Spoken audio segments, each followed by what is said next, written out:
Hello, guys. Welcome to another fresh and exciting episode on the show. As you guys know, I only bring the best of guests to my show, the top 1% of guests to my show. So, once again, today we have a very special guest with us today. Today's guest is Aya Green. Aya, nice to meet you. Aryeh. Like capital R, capital E, capital A. Aryeh. So, Aya, nice to meet you. Nice to meet you too. All right, I would like you to introduce yourself to my audience. Oh, sure. So I'm an American Israeli Jewish man. How's that for complications? I was born in America and I came to Israel when I was 21. I've been here for over 40 years. I'm an Israeli citizen. I'm a Jew. I'm also still an American citizen. And I'm the proud father of three and stepfather of six with nine grandchildren. And I'm the author of a book called My Israel Trail, which I wrote about 10 years ago about my hike on the Israel National Trail and facing personal challenges, in my case, my divorce, a devastating divorce that I hadn't looked for. And I'm now the author of a new book called Finding Peace in the Promised Land, From Hatred to Humanity, which applies the same lessons that I used to heal from my divorce to the international conflict arena in looking to try and resolve the centuries-old conflict between the Arab and Muslim world and Western civilization, or Israel and the Jews. And that's basically a good introduction to me, although there's a lot more there. I've worked in high tech, I've worked in the government, I've worked in the public sector and education, and I'm very happy to be here to speak with you today. All right, thank you so much, Aya. So, let's get into the questions I have here for you. Okay, so the first question is, what inspired you to write Finding Peace in the Promised Land? Well, as I said, when you asked me to introduce myself, I wrote my first book about the challenges that I faced with my divorce at the time, and the book is partially a book about the trek itself, an 8-week, 2-month solo hike all across the land of Israel, valleys, mountains, deserts, forests, the Mediterranean Sea, rivers, what have you, and that trek itself gave way to an understanding of some very specific strategies or tactics to meet the personal challenge that I was facing, and I ended up writing a book about it.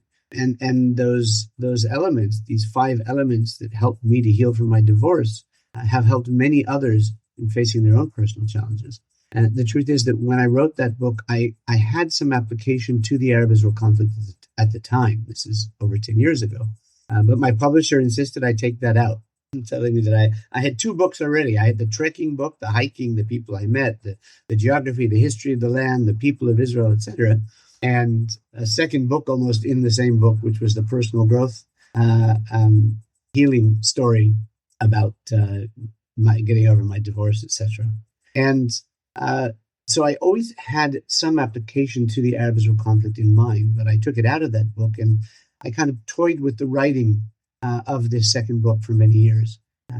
I started writing it maybe 5, actually more like 8 years ago, but I really applied myself to getting it out there after the October 7th horrific massacres in the south of Israel carried out by the Hamas Islamist jihadist terror organization, because it gave me a little bit more freedom, I'm sorry to say it that way, to speak very forthrightly about what's needed for peace in our region. Whereas until then, most of us who are involved in these kind of issues tried to be more diplomatic when speaking about what the real cause of our conflict is.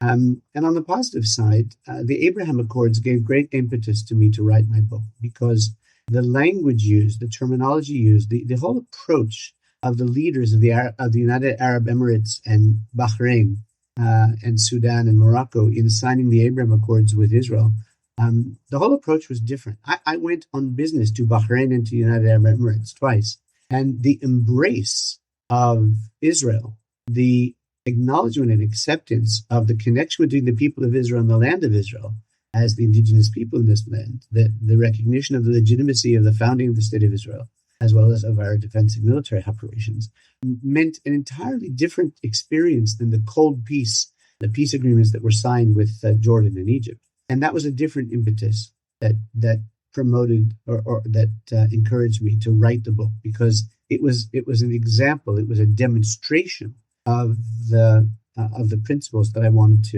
to put out there in the book. All right, thank you so much for that wonderful answer. All right, so moving on, can you give us a little bit of, let's say, history behind the book? Well, the history behind the book, I would answer in a certain way. I already mentioned about the impetus that I had for writing the book, but the history behind the book includes more recent and earlier histories of Western civilization, of Islamic thought, of Arab society, of Jewish theology and Christian theology, all coming together. It was Gandhi who said, and I speak about it a bit in the book in terms of conflict resolution, that with his theories of satyagraha, that it was so important to pursue truth with a capital T. And that's one of the big themes of the book. And others, though, in terms of the history, are just the fact that there are significant traditional voices of moderation calling for acceptance and forgiveness and coexistence in Islamic tradition, in normative Islam, as well as in Arab society going back centuries, and contemporary leaders as well. And the idea that we need to amplify those voices, those moderate voices that are seeking tolerance and coexistence and reconciliation, and that we need to amplify those voices, was something that, to me, that's a very important history of the book, because I spent many years working with Natan Sharansky, a hero of the human rights movement in the Soviet Union, and I met numerous, dozens, even hundreds of activists for freedom and liberty and democracy and human rights across the Middle East, from Syria, from the Palestinian Society, from Lebanon and Saudi Arabia and Egypt and elsewhere. And so I knew from my own personal experience that these voices of moderation, who are trying to promote the same kind of values, but from an Islamic and Arab perspective, not a Western perspective, but the same kind of values that we in the Western society hold dear, the freedoms, the idea of tolerance and coexistence, that it was so important to document their voices in order to help policymakers and educators and cultural leaders aware that the Islamists, who have, with their jihadist extremist ideology, have taken over, have hijacked, at least in the public perception, what Islam is today, and the distinction between those leaders who also inculcate a kind of a culture of death and a culture of hatred in their societies. Those leaders don't represent the majority of Muslims or Arabs on the planet. The majority of Muslims, whether it's in Malaysia and Indonesia or India or Pakistan or throughout the Middle East, and the majority of Arabs throughout the Middle East, are not necessarily interested in murder and mayhem and rape and attacks on innocents, whether Jews, Christians, Israelis, Americans, Europeans, or Africans, or others. They are interested in getting on with their lives, being good Muslims, and bettering their own societies as well as humanity. And so it was important to me to bring the voices of the majority, because they're not represented in, unfortunately, most of the leadership of not just countries like Iran or terrorist groups like Hamas and Hezbollah and the Islamic State or Boko Haram, but they're not represented even in the leadership of some of what we would call non-extremist Arab or Muslim regimes. I mean, Qatar, Turkey, and even Saudi Arabia. These are countries which have supported Hamas and Hezbollah and other terror groups, unfortunately, Al Qaeda, over the years. And so the idea that there are moderate and peaceful voices in Arab and Muslim society is basically one of the most important historical backgrounds to my writing the book. All right, thank you so much. That was a very, very wonderful answer. So, your book outlines 5 key steps towards resolving the Arab-Israel conflict. What are they? A hike after my divorce, I started to learn certain lessons, which then became that aspect of and the themes of that first book, My Israel Trail, the name of that book. And as I said, I applied them even then to the Arab-Israel conflict, but just didn't develop the theories. The same 5 elements just applied to national conflict and national challenges. And the 5 elements I can describe very, very briefly. The first is humility, a sense of perspective of where we are in the universe and what our place is in the universe. And that's true for nations, for the leaders of those nations, and for individuals as well. And it's something, all 5 of these elements are very, very strongly grounded in Islamic and Arab, as well as Jewish and Christian and Western traditions. And one of the points of the book was to bring proof texts from the Quran, from the Hadith, from medieval and modern scholars, religious scholars and thinkers and public figures to make the case that this is normative Islam. This is not a call for some radical westernization of Islam or Islamic religious ideology, nor of Arab society. That these themes that I'll describe, starting with humility, permeate Islamic and Arab thought just as they do Western thought.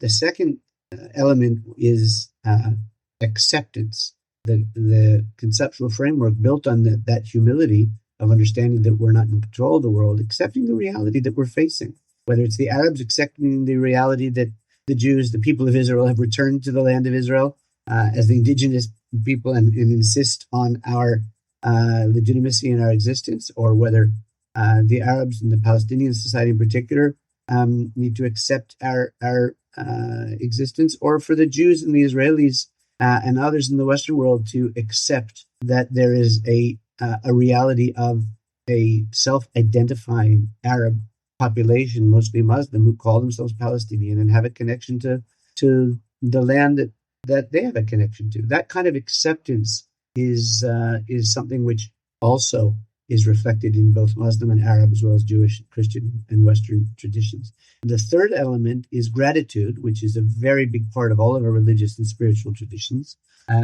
Gratitude for the blessings in our lives, which enables us to open our hearts to a certain extent to move beyond conflict. And it also is something that enables us to reach the fourth element, which is forgiveness. And the Islamic and Jewish and Christian tradition of forgiveness is, I think, very well understood, but not very often practiced as it can be and should be.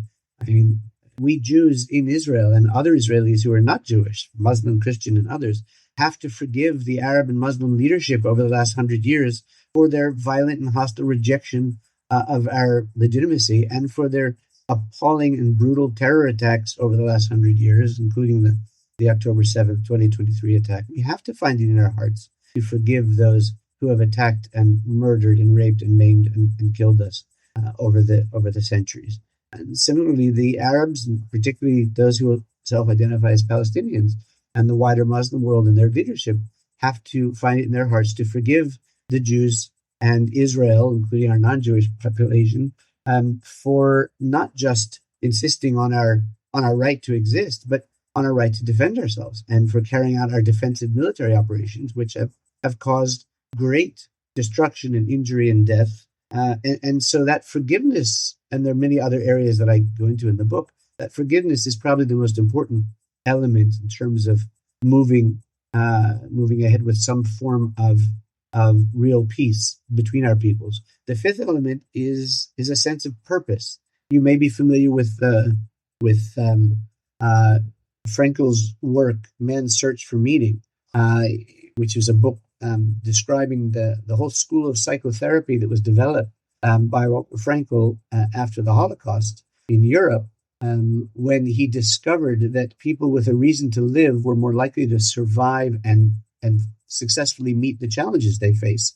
And that element is probably the basic foundation for any real peace between Arabs and Israelis, between Muslims and Jews and Christians in the Middle East. It's probably true for any international conflict, including there in Africa or elsewhere, because the idea of a shared sense of a goal, if the Islamist political movement, which has basically hijacked the religion of Islam in our modern era in too many places, if their leaders declare their goal as the destruction of Western civilization, their goal is the murder or conversion, forced conversion of all Jews and Christians and others they call infidels.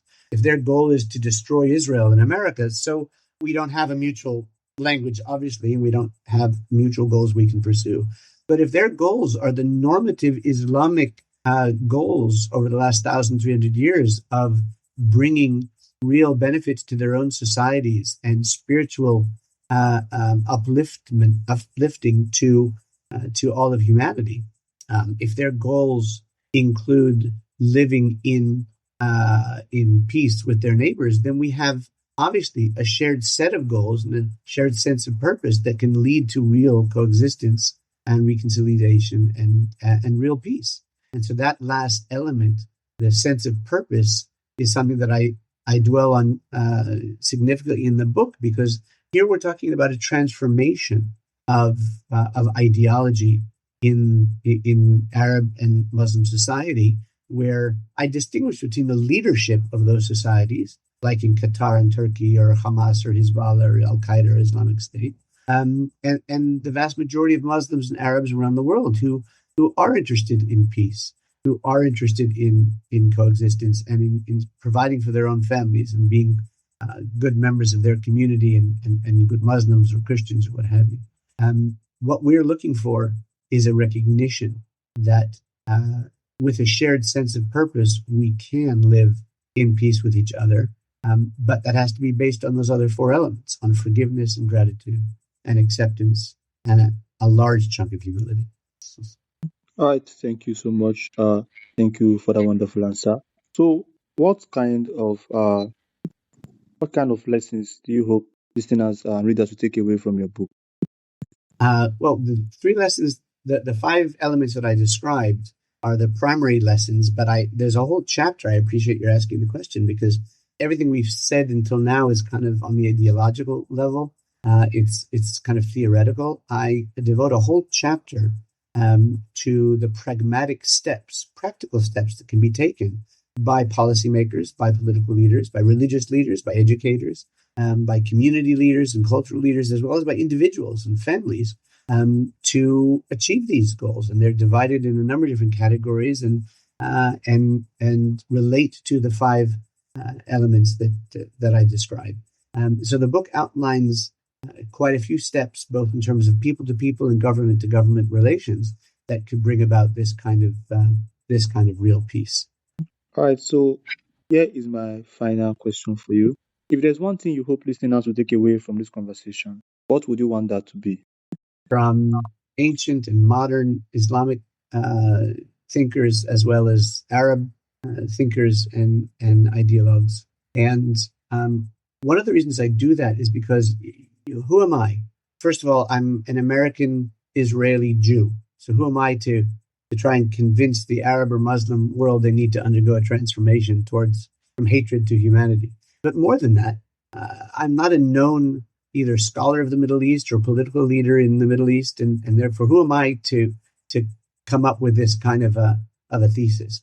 And one of the ways that I describe it is that I'm simply here to amplify the voices that I've discovered through extensive research and conversations and dialogue with Muslims and Arabs over the years, to prove that there are both moderate trends and themes in Islamic and Arab society, and more than that these were the normative elements of Muslim and Arab society until the Islamists, till the jihadists basically hijacked both Islamic and Arab culture and ideology. And so I would want people to come away from this conversation and from my book, first of all, with a much deeper understanding that Islam and the Arab world do have the capacity to live in peace with the West, with Israel, with America, etc. And also to feel invigorated in taking steps that we can take ourselves as individuals, whether it's with our voting behavior or whether it's with community activism or whether it's online interactions, to take a step to move us from hatred to humanity by using the practical and pragmatic suggestions I make in the book in our daily interactions, not just at the highest level of government, but on people-to-people basis. All right. Thank you so much for coming to my show. I really appreciate you sharing your perspective with my audience. Today's conversations reminds us that lasting peace requires both courage and fresh thinking. I agree as shared insights from decades of experience in diplomacy, business, and personal transformation, encouraging us to look beyond the headlines and towards meaningful solutions. So, before you go, how can listeners connect with you, learn more about what you do, and be able to get your book? So thank you for asking. So both of the books are available on Amazon and other major platforms. The first book is My Israel Trail, and my book that just came out is Finding Peace in the Promised Land. I can be reached at my email, which I'm very happy. I'm always very happy to hear from people, whether they want to make comments or ask questions or even argue with me. My email is aryeh.green@gmail.com, and Aryeh is spelled ARYEH .green@gmail. And I'm on Facebook. I'm on LinkedIn. It's not too difficult to find me. And I'm delighted to engage with others as they might like. And I appreciate you taking the time today, Dominic, to talk with me. Thank you so much, and do have a wonderful day. You too. Bye. All the best.